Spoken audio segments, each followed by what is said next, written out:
পোড়াবাড়ির কুয়াশা গল্প। ঢাকা থেকে ছুটি কাটাতে অমিতা এবং তার বন্ধু রাজু গ্রামের মামার বাড়িতে এসেছিল। গ্রামের বায়ু ঠান্ডা আর চারপাশে সবুজের সমাহার। তবে গ্রামের এক প্রান্তে ছিল পুরনো পোড়া একটি বাড়ি, যা বছরের পর বছর কেউ স্পর্শ করেনি। অনেক আগে এক রাতের আগুনে বাড়িটি ভস্মীভূত হয়েছিল। কেউ বলতো রাত হলে বাড়িটি নিজে নিজে আগুন জ্বালায়। অমিতা ও রাজু শুরুতে সেই গল্পগুলোর দিকে বিশেষ মনোযোগ দেয়নি, কিন্তু গ্রামের বয়স্করা যখন ফিসফিস করে এই বাড়ির নাম আনে, কৌতূহল তাদের দমাতে পারল না। এক সন্ধ্যায় তারা ঠিক করল, যদি সাহস থাকে সেই বাড়িতে ঢুকে সব সত্যি দেখে আসবে। বাড়ির দিকে হাঁটতে হাঁটতে কুয়াশা ঢেকে রাখছিল চারপাশের পথ।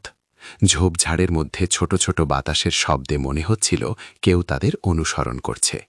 রাজু হঠাৎ বলল, অমিতা, তোমার মনে হচ্ছে না আমাদের পেছনে কেউ আছে? না না, সবই বাতাসের শব্দ।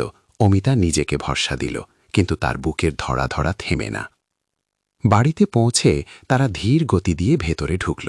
দরজা কেঁপে উঠল, যেন নিজেই বলছে, এখানে এলে তোমার সাহস পরীক্ষা হবে। ভিতরে অন্ধকার, শুধু অমিতার মোবাইলের লাইট। লাইটের কিরণ পড়ল দেয়ালে আগুনের পোড়া ছায়ায়, যেন আগুন এখনও সেখানে জ্বলছে। হঠাৎ ধোঁয়ার মধ্যে দেখা দিল দুটো চোখ, অদ্ভুত ধূসর আলোয় জ্বলছে। অমিতা চেঁচাতে চাইল, কিন্তু কণ্ঠনালী অদ্ভুতভাবে ফসফস করে গেল। রাজুর হাত অমিতার হাত ধরল, কিন্তু কোনো শব্দ বের হল না। কে আছো? অমিতা কণ্ঠ ফসফসে জিজ্ঞেস করল। শুধু বাতাসে ফিসফিস শব্দ, ছাড়ো ছাড়ো।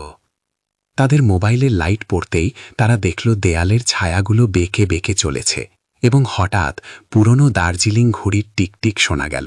ঘড়ির চাকা নিজে নিজে ঘুরছে। অমিতা এবং রাজু একে অপরের দিকে তাকালো, চোখে আতঙ্ক। রাজু ডুবে গিয়ে বলল, চল বেরোই এখনই। কিন্তু হঠাৎ দরজা নিজে নিজে বন্ধ হয়ে গেল, আর ঘরের কোণে আগুনের ছায়া জীবন্ত হয়ে ওঠে। ছায়ার আগুনের মধ্যে যেন কারো হাত, চোখ এবং মুখ উঁকি দিচ্ছে। ছাড়ো ছাড়ো। আবার সেই ফিসফিস আওয়াজ। অমিতার হৃদয় থেমে যেতে চাইল।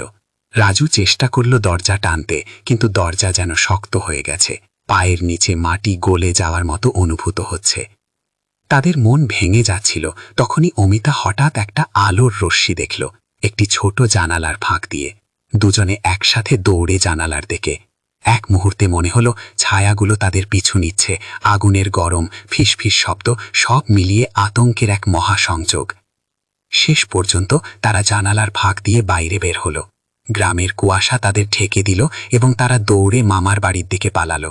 রাত শেষে গ্রামের লোকেরা দেখল সেই পোড়া বাড়ি আবার ধোঁয়া ছাড়ছে, কিন্তু ভিতরে কেউ নেই। কেউ কখনো সেই বাড়িতে আর ঢুকেনি। কেউ বলে, যদি কৌতূহলী হও তবেই শোনা যাবে